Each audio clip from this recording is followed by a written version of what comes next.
அல்லாஹ் மறைத்த குறைகளை துருவி துருவி ஆராயாதீர்கள். நீங்களும் மனிதர்கள் தான், அவர்களும் மனிதர்கள் தான். உங்களுக்கும் குறை இருக்கும், அவர்களுக்கும் குறை இருக்கும். பிறருடைய குறையை துருவி துருவி ஆராயாதீர்கள். யாருடைய குறையை ஒருவர் துருவி துருவி ஆராய்வாரோ அல்லாஹ் அவருடைய குறையில் அவரை பின்தொடர்வான். அல்லாஹ் அவருடைய குறையில் அவரை பின்தொடர்ந்தால் அல்லாஹ் அவரை அவருடைய வீட்டின் மத்தியிலேயே அல்லாஹ் இழிவுபடுத்துவான். உங்களுடைய பாவத்தை அல்லாஹ் மக்களுக்கு முன்னால் வெளிப்படுத்தி உங்களுடைய கண்ணியத்தை அல்லாஹ் நீக்குகிறான் என்றால் நீங்கள் செய்த பாவத்தில் மேன்மையான பாவத்திற்குரிய தண்டனை அது. அது என்ன பாவம்? நீங்கள் பிறருடைய குறையில் மூழ்கி இருப்பீர்கள், பிறருடைய குறையை மறைக்காமல் இருப்பீர்கள்.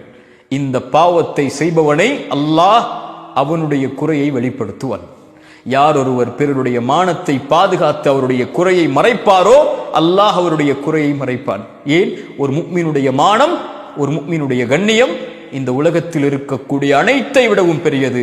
கஅபாவை பார்த்து சொன்னார்கள், கஅபா நீ மேலானதுதான், ஆனால் உன்னை விட மேலானது ஒரு முஃமினுடைய மானம் என்றார்கள் ரசூலுல்லாஹ். அதனால் தான் சொன்னார்கள், யார் ஒரு சகோதரனின் குறையை தன்னை விட்டு திருப்பி விடுவானோ அல்லாஹ் அவனுடைய முகத்தை நரகத்திலிருந்து திருப்பி விடுகிறான் என்று. சுப்ஹானல்லாஹ்.